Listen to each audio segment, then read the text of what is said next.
ये कार्यक्रम सत्य घटनाओं से प्रेरित है। जिनके साथ ये घटनाएं घटी उसकी वास्तविकता उन्हीं तक सीमित है। भूत प्रेतों और अपसामान्य विषयों के होने पर चैनल कोई दावा नहीं करता और न ही प्रोत्साहन करता है। मैंने कितनी बार कहा था सुमित से कि मेरे साथ ऐसा न क्या करे। मुझे पसंद नहीं। कितनी बार कहूंगा कि मुझे अकेला छोड़ दे और मुझे परेशान ना क्या करे, लेकिन अपनी दादागिरी से बाज आए तब तो कुछ हो। कुछ लोग तो सिर्फ यही भाषा समझते हैं और उनके साथ ऐसा करने में कुछ गलत नहीं है। आज तो इसको पता चलेगा ही कि ये कितना गलत है। लेकिन सुमित हिल क्यों नहीं रहा? सुमित को हिला डुला के मैंने देखा तो सुमित जिंदा है, बेहोश हो गया है मार खा खा के। चेहरे पर इतने घूंसे मारे थे कि चेहरे का हाल बुरा था इसका। सर पे चोट आई थी और दायां हाथ भी मैंने इसका तोड़ दिया। मेरा नाम केदार है। सुमित मेरी क्लास का दादा हुआ करता था। हमेशा हर बात पे हर किसी को नीचा दिखाना, परेशान करना, किसी भी लड़की पे कमेंट करना उसका रोज का काम था। पिछले 3 दिन से मेरे पीछे बुरी तरह से पड़ा था। पता नहीं क्या हो गया था उसको, जो मैं उसे फूटी आंख नहीं भा रहा था। एक दिन मेरे पीछे पीछे आया और पूरे वक्त मुझे और नैन्सी को लेकर कमेंट्स पास करता रहा। मैंने जानबूझ के कोई रिएक्शन नहीं दिया क्योंकि मैं जानता था कि वो मुझसे लड़ाई करना चाहता था, इसलिए वो ऐसी बातें कर रहा था। वैसे तो कल की बात है जब मुझे उसने कॉरिडोर के कोने में पकड़ा था और कॉलर पकड़ के धमकी दी थी और मैंने उस वक्त कुछ नहीं कहा था। लेकिन अभी पता नहीं मुझे क्या हो गया। मुझे कुछ दिखाई नहीं दिया, सुनाई नहीं दिया, बस मारता गया। पर अजीब बात ये थी कि ना उसने बचने की कोशिश की और ना ही वो भागा। मैं उसे और नहीं मारना चाहता था, लेकिन मुझे लगा जैसे मेरा हाथ पकड़ के किसी ने मेरे हाथों से पास में पड़ा वो पत्थर उठवाया और मैंने वो पत्थर अकेले ही उठा लिया, जिसे 3 लोग मिलके भी नहीं उठा पाते। मैं अपने आप को रोकने की पूरी कोशिश कर रहा था, लेकिन मैं रुक ही नहीं पा रहा था। फिर वो हुआ जो मैं कभी नहीं कर सकता था। वो पत्थर मैं अब फेंकने ही वाला था सुमित के सर को कुचल के उसे मारने के लिए कि मैं चीखता हुआ अपनी नींद से जागा।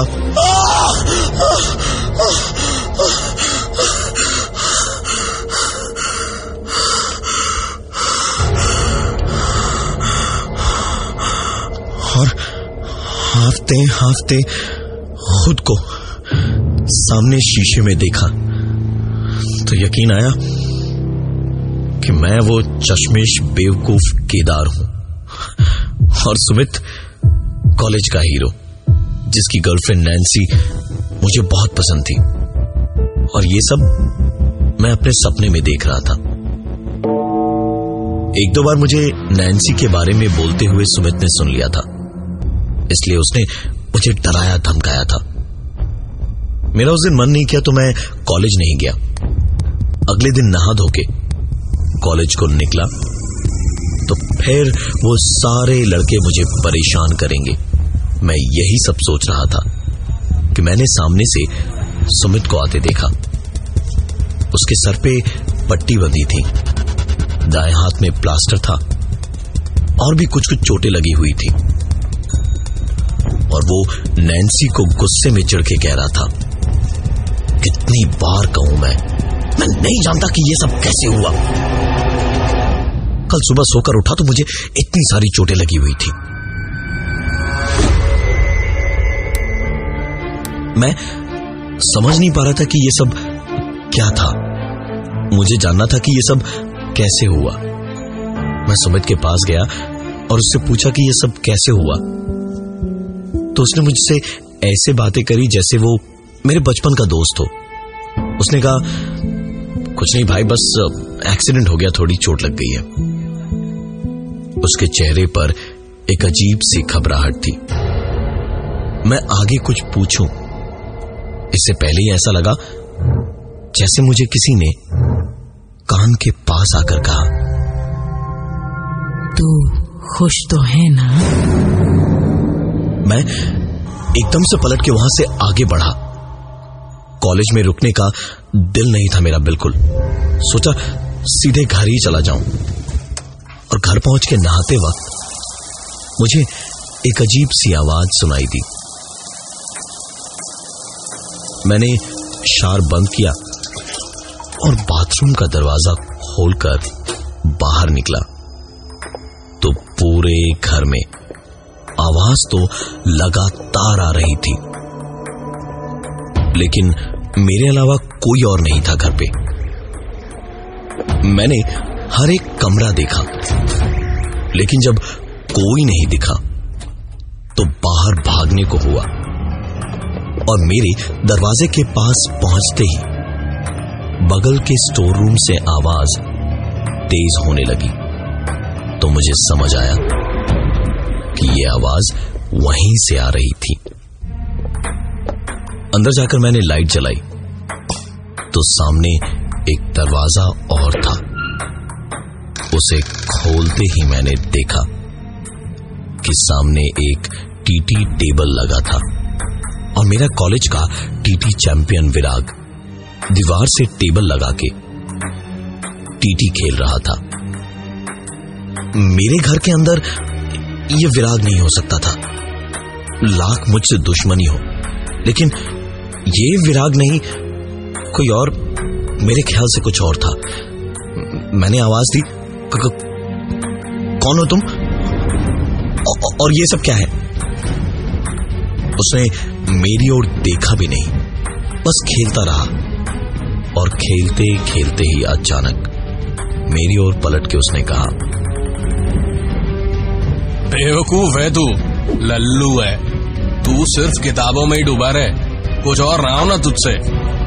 मैं कभी उसको कुछ बोल नहीं पाया था, लेकिन आज मेरे ही घर में ऐसा कुछ कह दे, इतनी हिम्मत उसकी तो क्या किसी की नहीं हो सकती थी। मैंने वहीं रखे हुए मेरे बैट को उठाया और उसे फेंक के मारा। वो बैट लगते ही चीख कर गिर पड़ा। यही मौका था बस मेरा। मैंने बैट वापस उठाया और उसे मारना शुरू कर दिया। उसे मारता गया, इतना मारा कि वो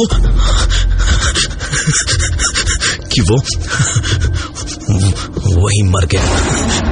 मैं उसकी लाश को घसीटते हुए गार्डन तक ले गया और एक गड्ढा खोदकर उसे गार्डन में दफन करके मैंने अपने कपड़ों को जला दिया। लेकिन कपड़े जलते हुए धुआं बढ़ता चला गया। कमरे में इतना धुआं भर गया कि मैं खांसते बेहाल हो गया और खांसते हुए ही मेरी नींद खुली।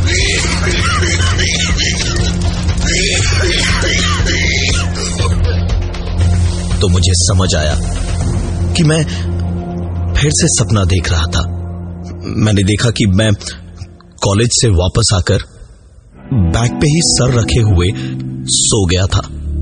मैं नींद में आंखें मलता हुआ नहाने के लिए बाथरूम में गया तो देखा मेरे हाथों और कपड़ों पर खून लगा था। मुझे यकीन नहीं हो रहा था कि ये सचमुच हो सकता था। मैंने तुरंत खिड़की से झांककर गार्डन में देखा तो गार्डन की मिट्टी ऐसे ऊबड़ खाबड़ बनी थी जैसे वहां किसी की कब्र हो।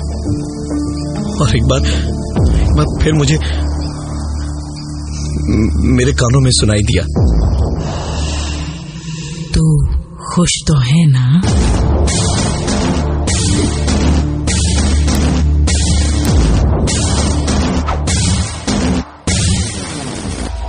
मैं खुश तो था,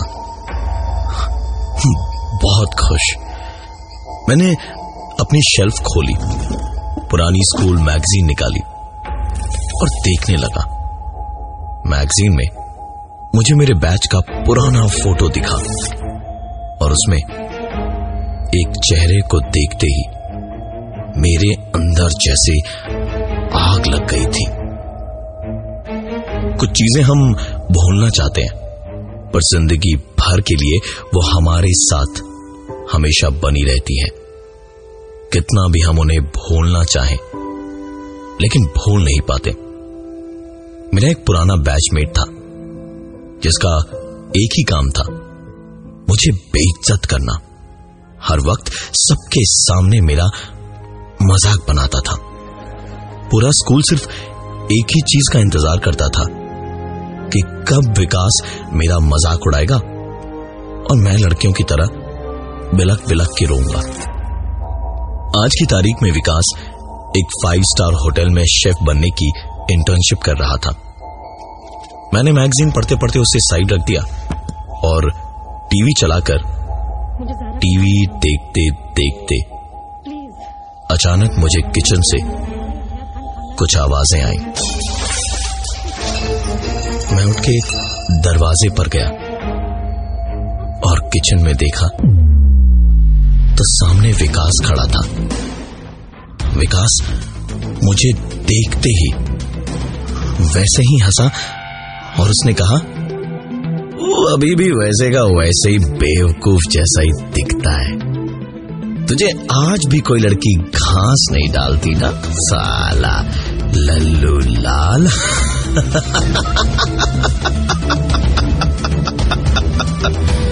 और जोर जोर से हंसने लगा।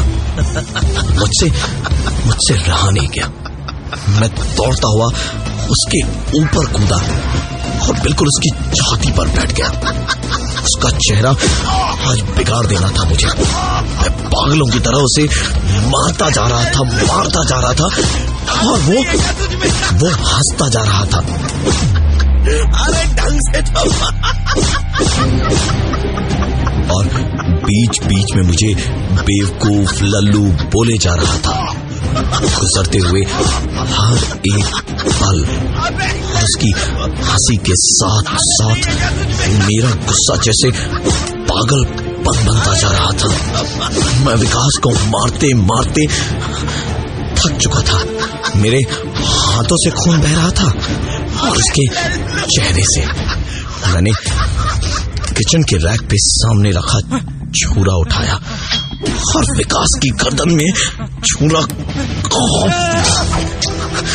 एक खून की गर्म धार निकली। कुछ उबलते छींटे मुझ पे भी गिरे और मैं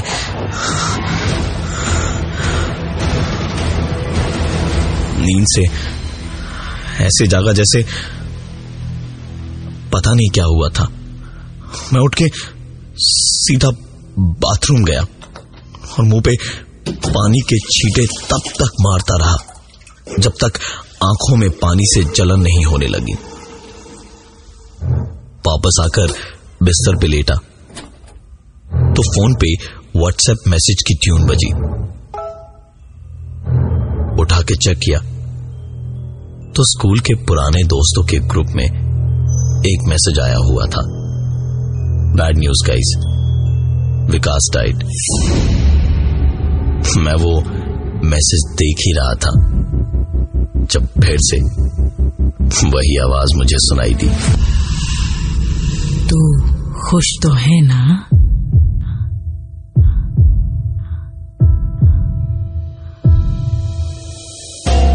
मैं समझ चुका था ये सब क्या हो रहा था। बस एक और बाकी था। मैंने आंखें बंद की और सोने की कोशिश करने लगा।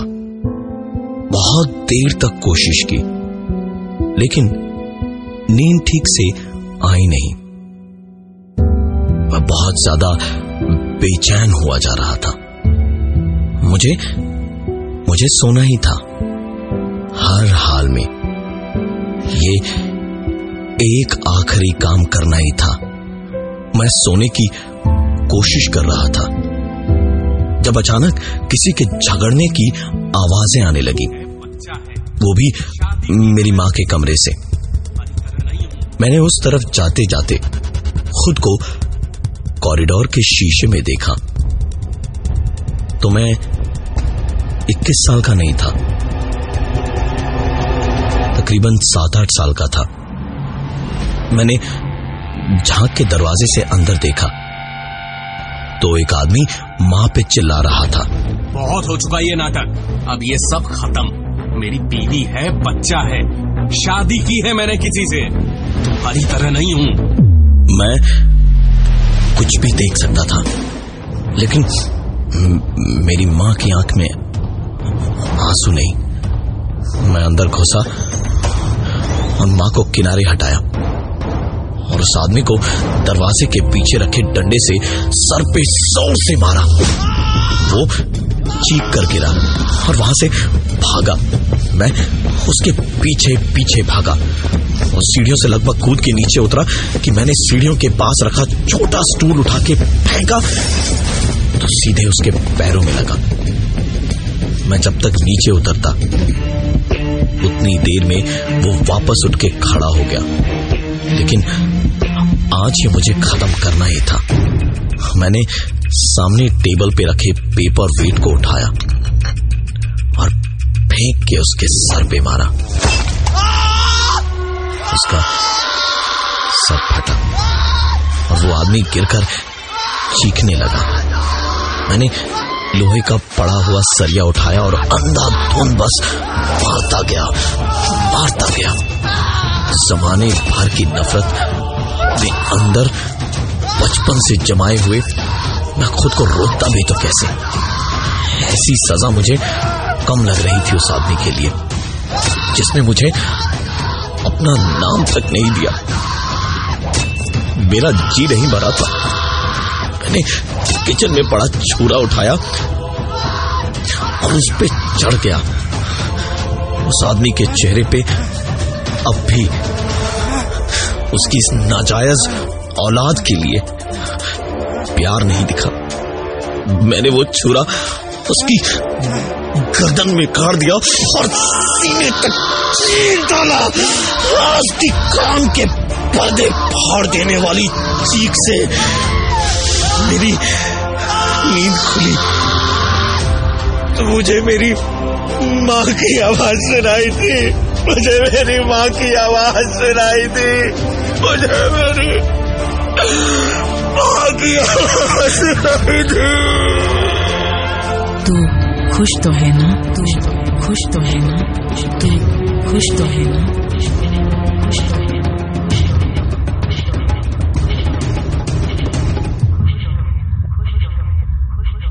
मेरा इस दुनिया में मां के अलावा और कोई नहीं था।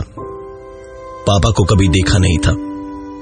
कभी कभी एक फोन आता था जिसके बाद मां रात भर रोया करती थी। पिछले कुछ वक्त से मां बहुत ज्यादा बीमार चल रही थी। मैं चाहता था कि मां खुश रहे।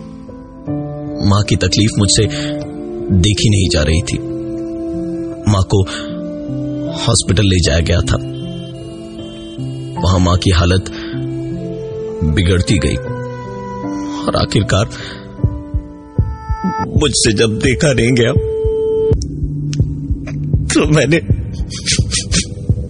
मां का ऑक्सीजन मास्क निकाल दिया।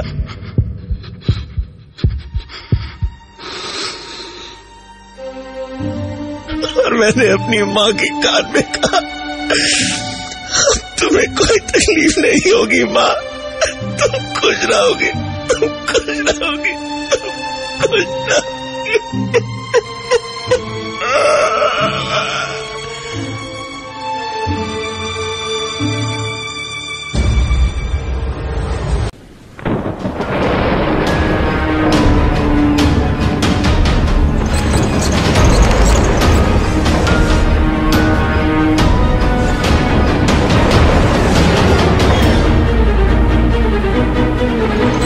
है।